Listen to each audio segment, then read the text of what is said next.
every man needs three people in his life. Every man needs a Paul. Every man needs a Timothy. Mm-hmm. Every man needs a Silas. Mm-hmm. Right? Yeah. You need a Paul, a spiritual leader, a mentor, somebody who keeps you accountable. Right. Right? You need Timothy, that you are a mentor to. Yes. That makes you responsible. Mm-hmm. And you need a friend that walks alongside you, that can be honest with you, that you can be vulnerable to, right? These type of people that you could do ministry with, mm-hmm. right? That position is different than your Paul and your Timothy position. Right.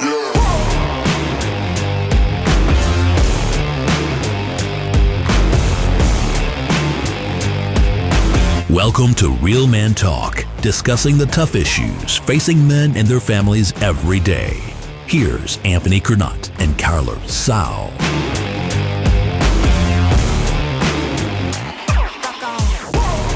What's going on, guys? Welcome to Real Man Talk.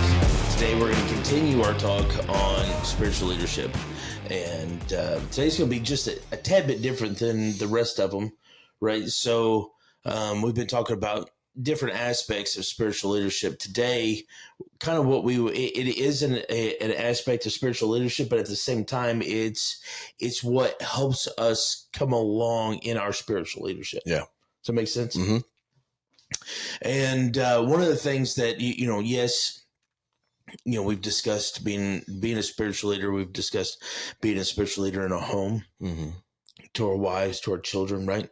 One of the things that help us become a spiritual leader is the people we surround ourselves with. Right. Right? Mm-hmm. Which also is an aspect of our spiritual leadership. Yeah.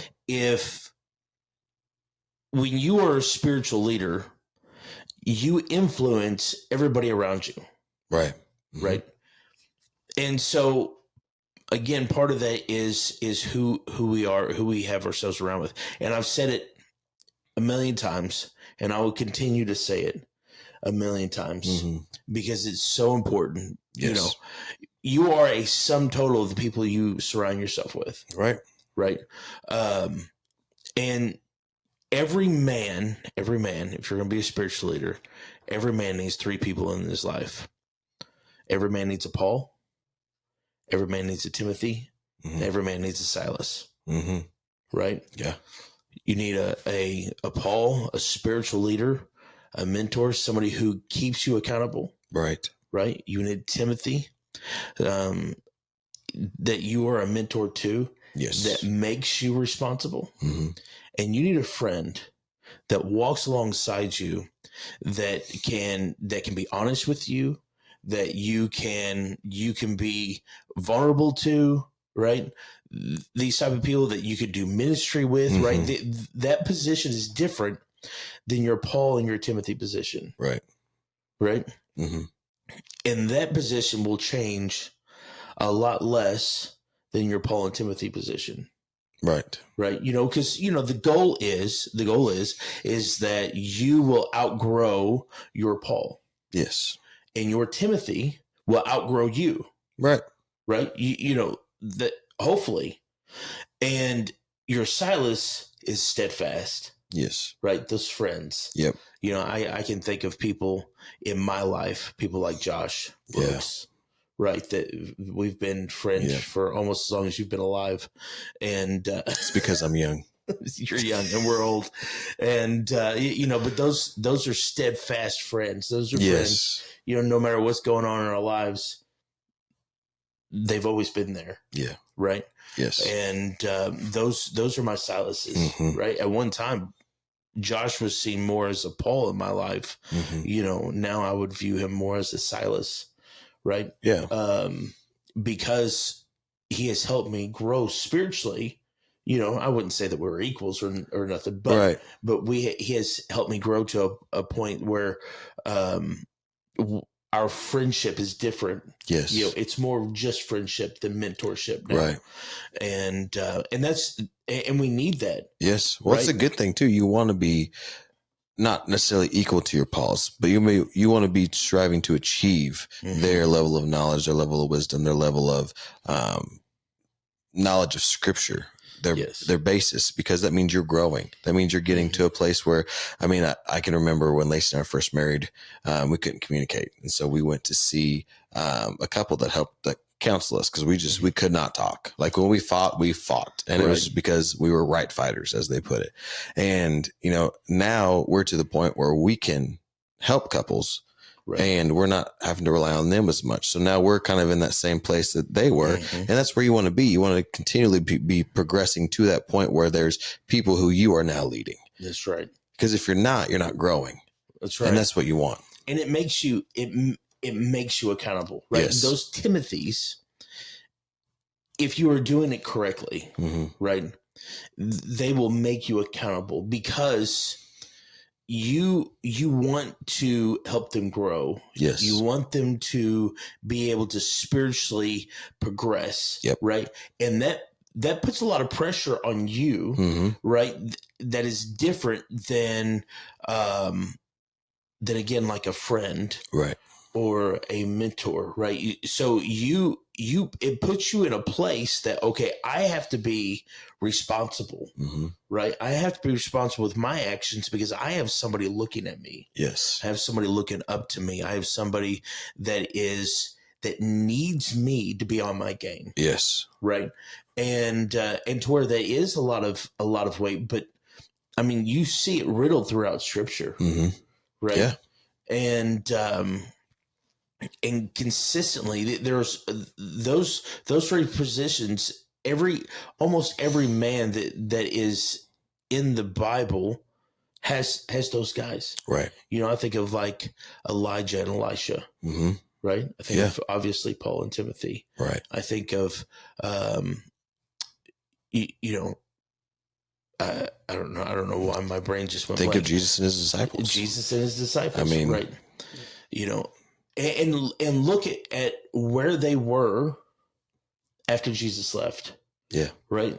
Jesus did not hold them down. Jesus built them up to a place that when he was no longer around, they were able to shine. Right.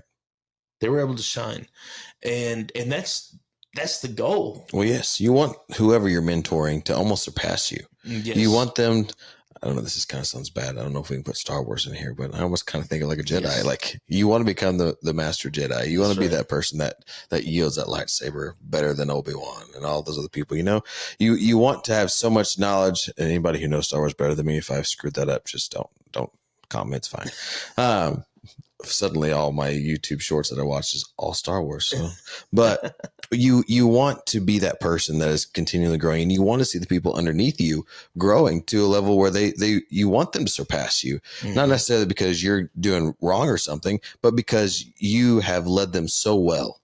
Right. That they are just taking it and they're running with it. I mean, think of all the different men that you've led a men's group who are now they're taking control of it. They're going over it. It's because of your spiritual leadership that they're now growing and it's blossoming into something even better, because that's what the Lord wants us to do. We have to continually be raising up the next generation, and we do that by leading them into the places and the processes that they should be.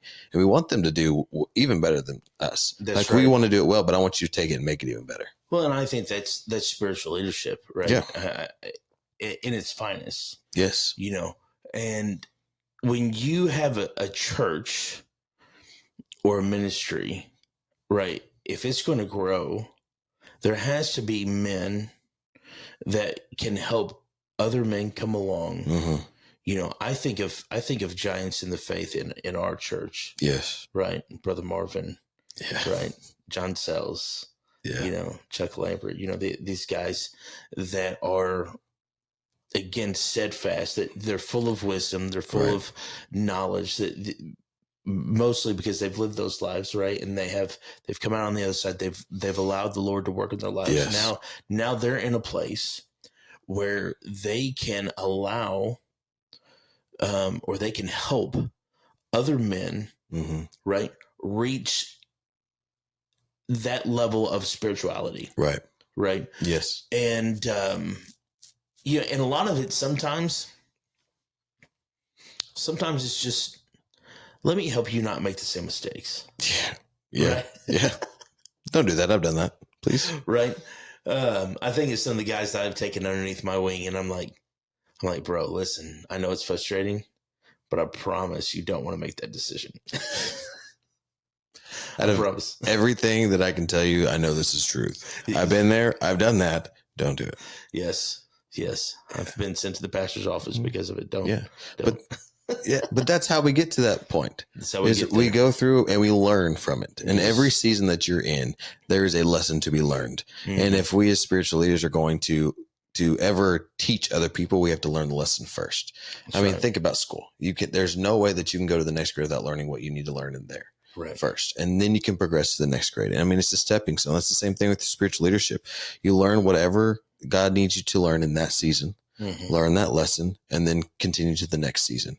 And it's amazing though. So, some seasons are hard, some seasons are great. I mean, not every season is bad when the Lord's teaching you, but a lot of times the best lessons that you learn are in the darkest seasons. That's right. And it's not necessarily to torment you or to make it bad. It's because that's when you get to grow the most. Sure. And that's the most exciting blessing. I mean, there's so many seasons we're going through right now, especially with my family, that, I mean, there's attack after attack on all different sides. And I was talking to my parents the other day and I said, but just imagine the blessing that you're going to get. I said, because the greater the struggle, the greater the blessing. That's every single time. I was like, but through those, you get to teach the next person how to do it. You get to walk them through that path. And that's what we're doing as spiritual leaders. We're walking that next generation. It could be your kids. It could be somebody that the Lord's put in your path, in your ministry. It just depends on who he needs you to talk to. Right. And if you're going to be a spiritual leader, those mentors that you place in your life, right, that you allow to feed into you are so crucial. Yeah. Right. They are so crucial. They game changers, really. I mean, seriously. And I can't really emphasize that enough. Allowing somebody, putting yourself in a place that you allow somebody to correct you. Yes. To help you, even theologically, and stuff. I remember, just a funny story. Whenever I had gotten into apologetics real big, right? I was driving my dump truck and stuff, and I would text Josh all the time. I'd be like, "Hey, you got time for a talk?" And he knew. He'd call me, right? And I'd be like, "All right," I'd just unload questions. I'd be like, dude, what do you think about this? Dude, I've been studying this. What do you think about this? Right. And he would, I mean, and of course, Josh. He's got answers to everything. Yeah. And he's going to be brutally honest with me. Right. Yeah. Well, you're not, maybe you should view it this way. Right. When you look at it context, and he would do that, and then sometimes he'd be like, I didn't know that. And I was like, yes, you got him. Taught him something. Look at that. Write that down, Josh. Yeah. And so, but to have those people that you can, one, trust, right, as a spiritual leader, and two, give permission to correct you. Yes. Right. Give permission to correct you. Give permission to kind of be a spiritual father. Right. Right. Yep. In your life. And listen, there is no age limit on a spiritual father. Right. No, there's some kids who lead me sometimes. Yes. Think of Lucas Reason, Josh's son. Right. He'll come to me and he'll be like, I think we need to do this. I'm like, I believe you. Let's do it. Because they've had that spiritual foundation that's been building their whole life. Like my wife, like I trust her spiritual guidance. Like, yes, I'm the leader of the home, but I also know that she hears from the Lord and that she's been through stuff to be a spiritual leader. And I'm never going to discount anything that she says. Now, I've done it before. And it's got me into loads of trouble. And I've made myself go through hard seasons because of that. Right. But it's not necessarily the 60-year-old man that lives next door or goes to your church who's the elder. Sometimes it's somebody who's just right down the road, your wife, a kid that you're leading, just because of their willingness to surrender everything. Yeah. And sometimes it's kind of funny how he does it too. It is kind of funny, and most of the time, those people are in your lives in that position for seasons, right? Right. There is something that you can glean from them. There was a sign that I had read. It was like, I don't know, it was like one of those sports things. It said, oh, how did it go? Something about you don't know everything, be teachable, right? Or people who think they know everything are not teachable. I can't remember how it went. Anyways, but it's true. Right. Right. You know, if you look at even superstars, right? You look at somebody like, I don't know, Tom Brady, right? When he was playing football, he had coaches. Yeah. Even in his elite status, Right. Which I hate to even, I'm not a Tom Brady fan. You know, or Aaron Rodgers, or It's bad in his mouth. You know, all these guys, you look at wide receiver, every position, right? Even the elite people have their own coaches. Right. And if we are going to progress, if we are going to be the spiritual leaders that we need to be in our families, to our wives, right? We need spiritual guidance. Yes. Right. Go ahead. Well, think of it like this. So, combining your analogy just now, think of it like the Olympics. Someone who's training. You've got that person who sees it, but they're on the outside. They're looking in. They know the whole situation. They know the whole scenario, but they're able to step out and just see the big picture.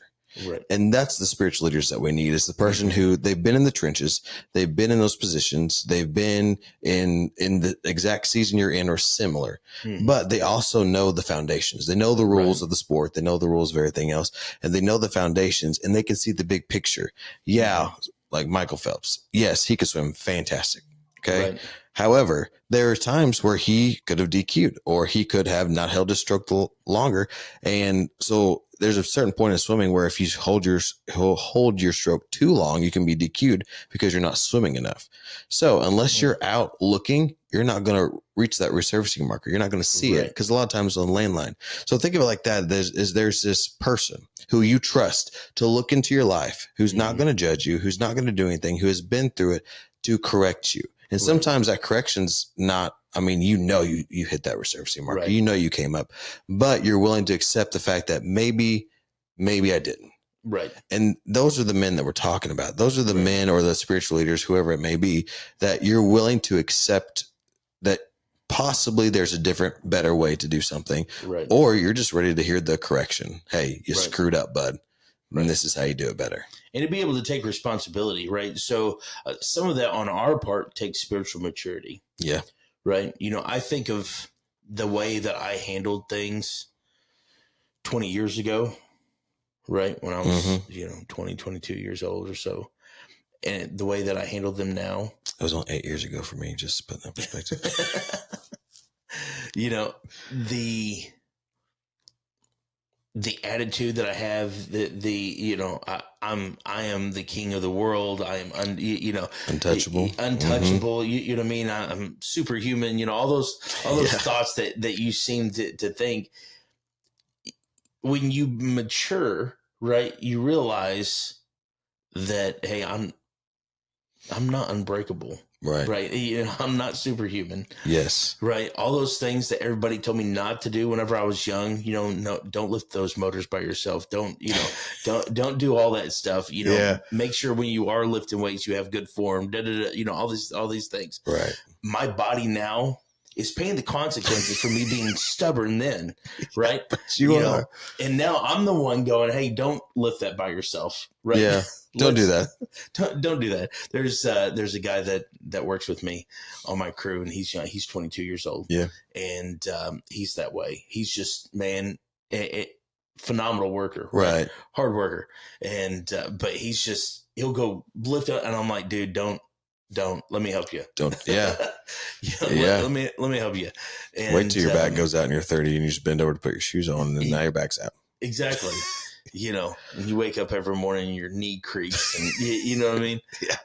You just wish you had a little bit of oil. Yes. Yes. But that's wisdom, right? Yes. And you only obtain that by, learning. Yeah. Right. So the idea is that, again, you go back to being able to learn from other people's mistakes. Right. for the most part, outside of the physical traits of me, it's something that I always tried to do. Mm-hmm. Right. And I didn't really realize the importance of that. Right. Until I was older, and I was like, now I'm thankful. Yeah. I'm thankful that, for example, I had an uncle that was strung out on drugs. Mm-hmm. He spent most of my teenage years in prison. Right. And I was like, I don't want to be that guy. Right. You know what I mean? I don't. One of the stupidest things I think I've ever heard is I have to make my own mistakes. You're an idiot. Go ahead. You know what I mean? That's so moronic. Learn your lesson. Yeah. Like, why? Why is that necessary for you to do that? Yeah. Anyways, it's immaturity. Yeah. It's immaturity. The same thing applies spiritually, right? We do the same things. Yes. Don't put yourself in that position. Don't hey, listen, there's a way that you need to study the Bible. Hey, there's don't take on more than what you can chew. That's a big one, right? You know what I mean? All these different things, which I still haven't learned my lesson there. And I was gonna say anything. I was gonna stay over here quietly. But that's it. It is spiritual maturity to be like, you know what? Maybe they're right. Yeah. Maybe I shouldn't take on. For me now, because it is something that I've done for far too long, right? Whenever I am mentoring people, I have people who I have kind of put underneath me that I'm giving responsibilities to and stuff. Right. I ask them, what is your capability for more? Mm-hmm. You need to pray about that. You need to talk to your wife about that. You need to, right? This is a discussion that you need to have. Yes. Is there capability for more, or is there not? If there's not, that's okay. We need to, if there is, okay, whatever, right. Because they've always they're young. They have these fiber ideas, great ideas, right? And I'm like, okay, but do you have capability for more? Right. Right. Can you take something else on? Yes. As a spiritual leader, for me, that is a lesson that I had to learn the hard way, that I am trying to instill in them, right, at a young age. Mm-hmm. Hey, this is something that needs to be prayed about consistently. Yes. Yes, your ideas are good. Maybe they're not for you to do. Right. Right. Maybe you'll have somebody come up underneath you that can help you do this, and stuff like that. Yeah. I was never like that. No, but sometimes we as the spiritual leaders, we have to have a discerning enough heart to know that it is too much. Right. Because sometimes we'll ask and they'll accept. Right. And we'll know. We asked. Yes. And we have to know, hey, that's probably too much. Let's see if somebody can help us do this. Or, hey, right.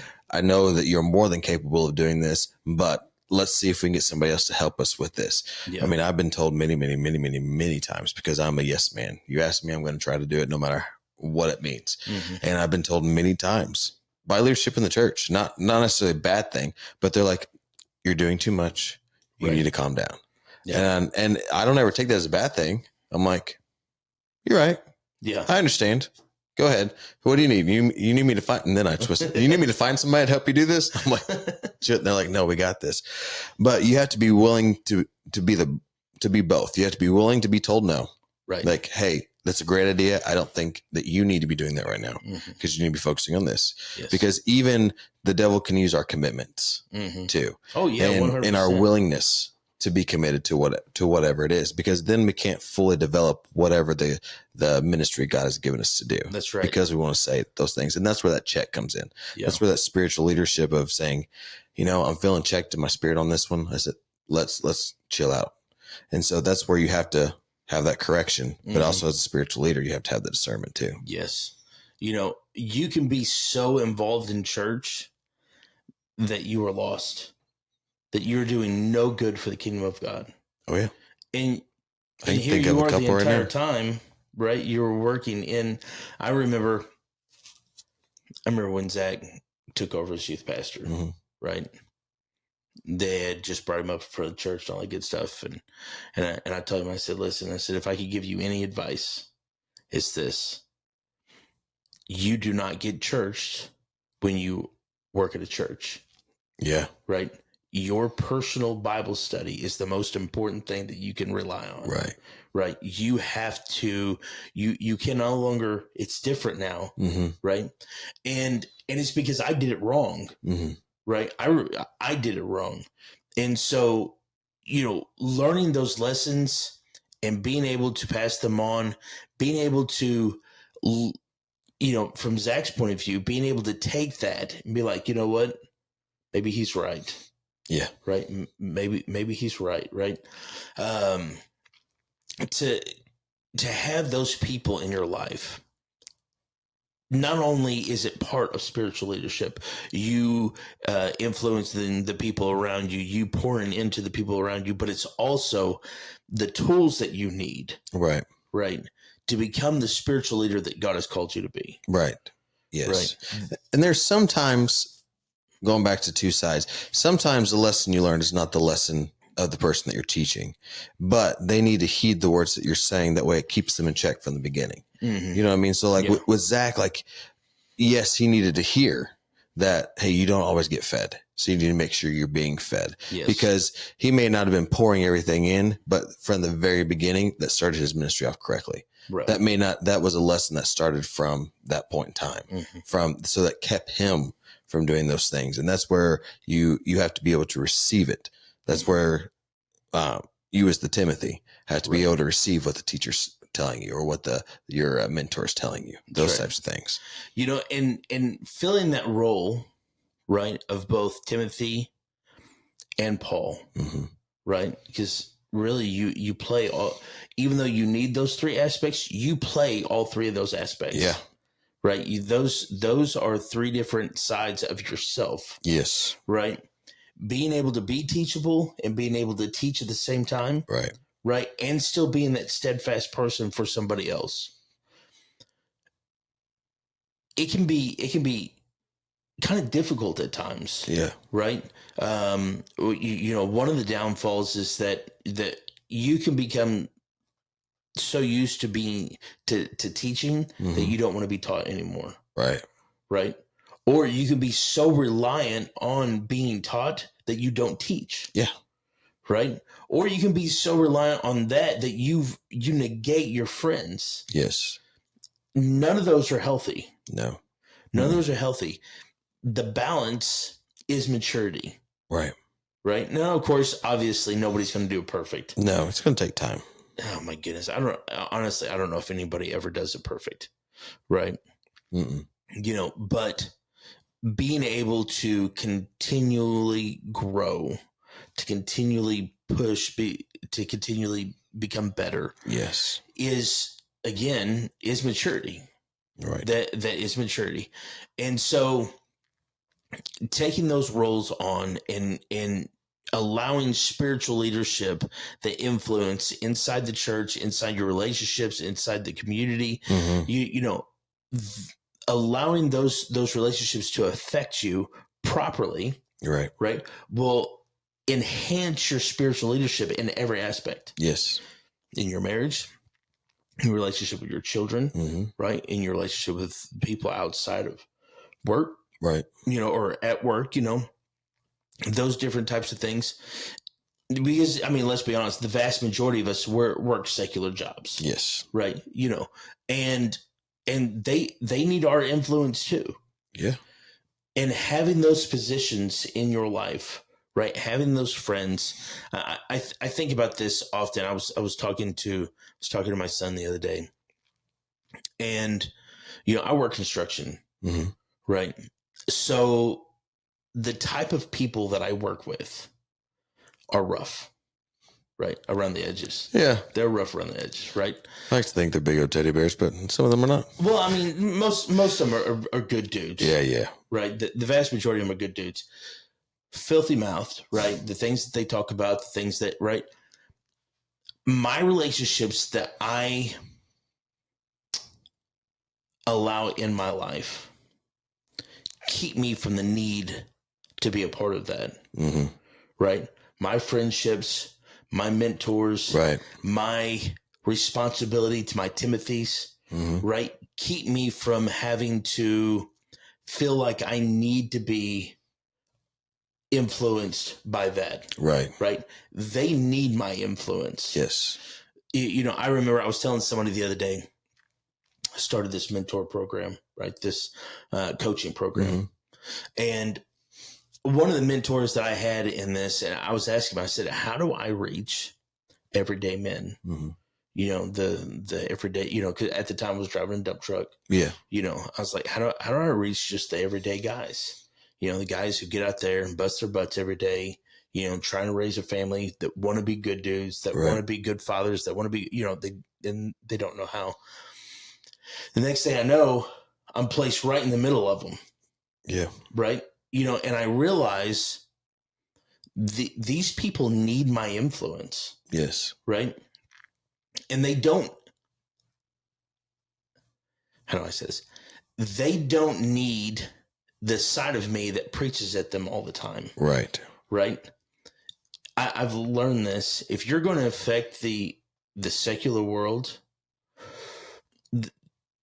for example, the men that I'm around all the time, if I'm going, the way that I can affect them the most is be the hardest worker out there. Yeah. They may not respect me the way that I believe, but they'll respect me as a worker. Right. Right. And in time, they'll want to know what I have to say too. Yeah. Right. And it's like I talked to a chaplain the other day out of Virginia. I think he was out of Virginia also. He said he became a chaplain at a police station there. And he said it took him 3 years being in the trenches with these guys. Right. Right. Doing ride-alongs and doing all this stuff before any of them would ever even open up to him. Right. Sometimes it takes time. Yes. But again, I go back to those influences that we put in our lives, those Pauls, those Timothys, those Silases, right? Those positions help us be the influence that we need to be out here. Right. They are not our Pauls, Silases, and Timothys. Yes. Right? Hopefully one day there'll be a Timothy. Right. But they are not, and they cannot fill that role, right? That in order for us to be successful in being the influence that we need, those three positions are crucial. Yes. Yes. Does that make sense? Yes. You have to have a little bit of everything. I mean, you can't, so that's going to sound bad, but I like food. So you can't just have all meat and potatoes all the time. You have to have, I know, right? And the bread and the carbs, anything else. But you have to have to get the full nourishment for your body. You have to have a little bit of everything. You've got to have, the mentor salad. You got to have, the Timothy who you're guiding, you're leading, you're taking along with you. And you got to have those Silases because let's be honest, mentoring is hard. It's a lot. Yes. And sometimes you just need those people who are like, I'm with you, bud. I got you. We're doing this. And as a Timothy, you need those Silases too to say, I know it's hard because every part of this is not easy. No. You've got an enemy who is trying to attack you, is trying to tear you down, who's trying to tell you that you are below and not above, that you are the tail and not the head.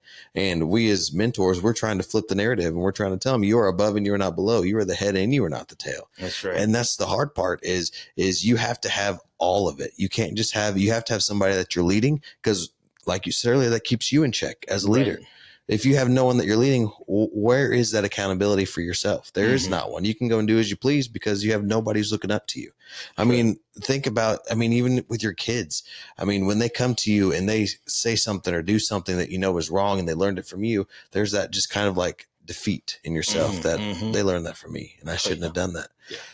That accountability goes to the negative. But when you have that Timothy who is looking to you for the good things, to how to live a Christian life, how to walk in their daily devotions, how to read the scripture, how to walk with discernment, how to walk in wisdom. When you have those things, it keeps you propelling to the next place. That Timothy then helps the mentor go up too, just as the mentor goes down.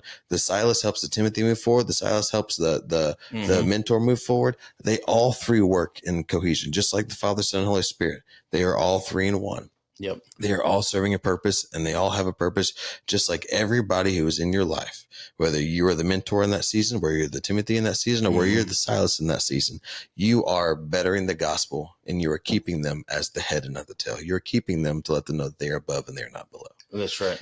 You know, and it's so crucial. It's so crucial to everything that we do. Yes. When it comes to spiritual leadership, because they help guide us along. They help teach us. They help push us along. You know, and if you're truly going to be, and I don't know if I've already said this in a way, but if you're truly going to be effective spiritually, the people you choose to put in those spots, listen,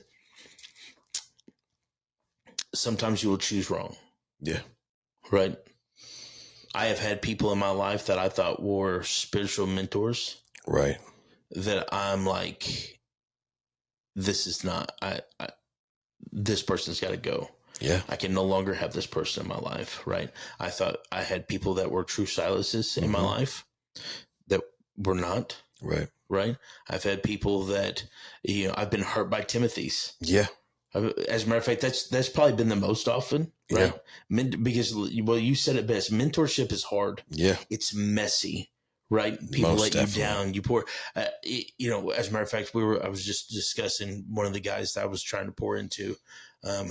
He's recently going through a divorce, and I was thinking about all the hours of mentorship that I put into him and tried to help him overcome his insecurities and all those things. And yet in the end, he allowed them to win. Right. Right. We can't make decisions for them. No.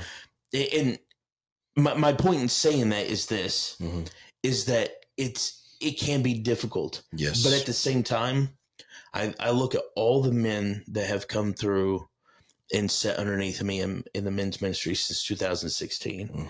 And I look at people who are now running their own ministries and people who are, whose marriages are flourishing. Yeah. Who, you know what I mean? Who are no longer alcoholics, who are no longer, right?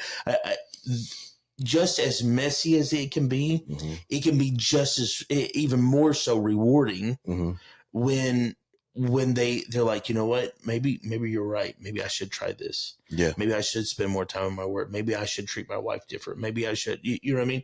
Right. And, you know, and so it's worth the risk is what I'm trying to say. It is worth the risk. Yes, it can hurt you. Yes, it can be messy, but I promise you it is worth the risk. Yes.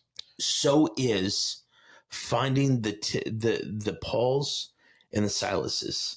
Just because you may have chose wrong, right? Maybe this mentor that you thought they weren't the person that you thought they were. Right. Right. Okay. You let them go and you find another one. Right.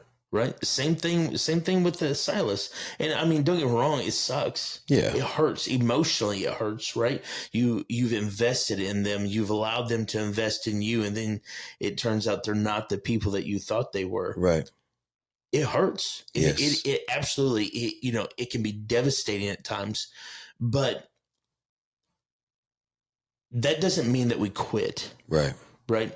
There are too many people out there that are reliant on us, right, to be better, to just give up and be like, okay, well, that didn't work out, so I'm just going to be a recluse now, and I'm not going to allow people to influence me, and I'm not going to influence anybody else. Yes.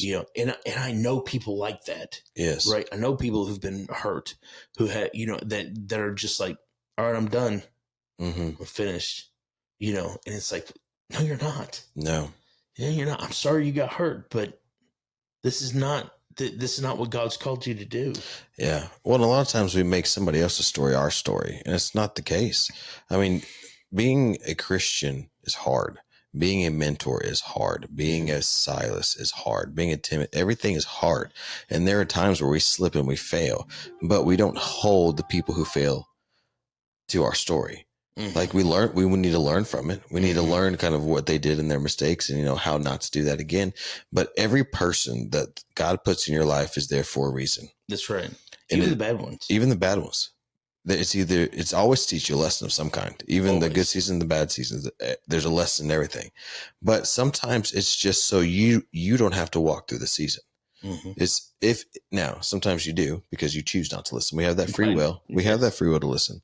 But a lot of the times if somebody who we think is a mentor is put into our lives and they end up doing something that necessarily a mentor wouldn't do, Mm-hmm. it's not necessarily because they're a bad person or anything else. They're human, just like everybody else is. Sometimes they slip and they fall, but the fact that you're growing is the fact that you notice that Mm-hmm. they failed. You notice their slip up. You notice where it's at. And that's where we get to the point where we're able to actually grow. We see ourselves growing is because, yes, it's almost like the mentor, the student surpasses the teacher kind of thing. Right. Is, yes, I'm now going from that, and you kind of switch roles in that. Now Mm-hmm. you have the opportunity to lead the Timothy. Maybe Right. you become the mentor instead of the mentee. And in those situations, and it's a circle, it's a flow. It's just Right. how things work sometimes. Yeah. And this is also the importance of men's ministry, Mm-hmm. right? Or really just ministry at all, right? Because you find those people inside of ministry. Yeah. Right. Of course, I'm a huge advocate for men's ministry, not because I run a men's ministry, but because I believe in men's ministry. Because you find your Timothys, you find your Pauls, you find your Silases, Yeah. right? Brothers in arms, in those positions. I'm going to be real honest with you. Those positions do not need to be women. Mm-mm. They don't. I mean, don't get me wrong. I'm not saying that a woman can never pour into your wife. You know what I mean? Right. Yeah. I think of all the spiritual giants that we have in our church, Jenny Miller and, Louise Marvin. And, have they ever spoke a word over me? Have they ever given me? Absolutely. But they don't need to fill those roles. They're not men. They're not those, our relationships with them do not need to be that close. Right. Right. And so men's ministry is so crucial, and so you as a listener, I really want to encourage you, if you are not a part of men's ministry, find one. Yeah. Oh my goodness. And if you can't find one, start one, right? If you have the capacity for it, Right. But listen, there's a lady down the road, and this is a women's ministry, but it kind of relates. She just wanted to share a book with somebody else, and it started with one person. Now there's like 10 or 15 that meet with her. Yeah. I mean, start it small. It can be in your house. It can be anywhere. But the fact that you're willing to accept that responsibility and start a ministry to help feed into other people or feed into yourself, because sometimes you're being fed just as much as anybody else is. I promise you it. I mean, they come in there, and it's rejuvenating, honestly, sometimes. Yeah. Well, and if you do it right, you will learn more than they will. Mm-hmm. Right. You can only teach a certain amount between all of the things that I do, teaching apologetics and the men's ministry and stuff. I promise you, I've learned more than I've been able to teach. Right. You know what I mean? And it's because I have to make sure that I know what I'm talking about. Right. I take those positions very seriously. And two, just studying, right, brings out, good grief. I don't even know where to start. We could be here all day. I'm not even going to get into all that. And I got time for that. Yeah, but seriously, and so if you're not a part of men's ministry, become a part of men's ministry. And if you can't find one, start one. Mm-hmm. Look for those people in your lives, the Pauls, the Timothys, the Silases. Look for those positions. They will help you grow.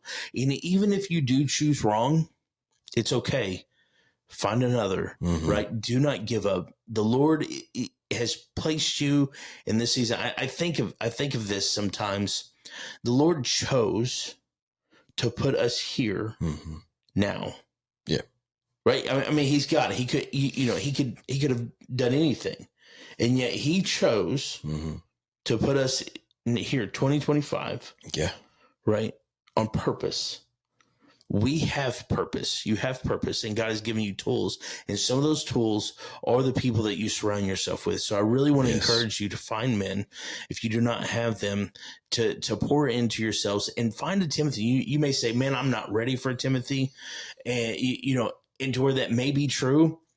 but at the same time, you need to be held responsible, right? A Timothy will make you responsible, because if you do it again, if you do it right, you will understand that you have to learn in order for them to learn. Yes. And it'll help mature you. It'll help you grow. It'll help you, pour into your life. All of those things. Find these people, and of course, I want to encourage you to, if you've got any questions for us, email us, realmen@palaceofpraise.com. You can find us on social media, Facebook, TikTok, Instagram.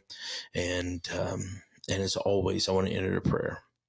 Holy Spirit, teach us to be leaders of our homes, of our communities, and of our churches. Teach us to be godly, courageous men. In Jesus' name, amen.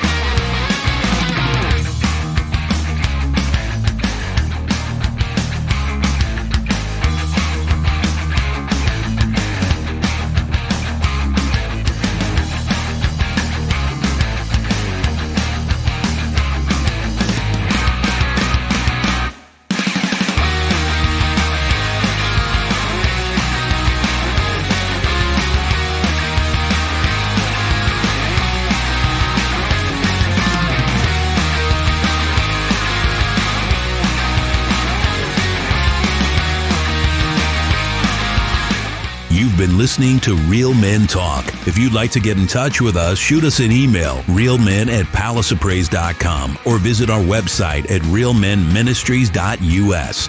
You can also message us through social media. If you're a man age 16 and up and would like to be a part of the conversation, join us at the Palace of Praise every Thursday night at 6:30 p.m. If you don't have a home church, consider joining us for worship on Sundays at 10:30 a.m. and 6 p.m. Palace of Praise is located at 1400 Herschel Best Boulevard in Poplar Bluff, Missouri. New episodes of Real Men Talk drop every Thursday at 5 p.m. on all major podcast platforms. You can also find us on YouTube, TikTok, Instagram, X, and Facebook. Real Men Talk is a production of Real Men Studios in cooperation with Palace Media Services.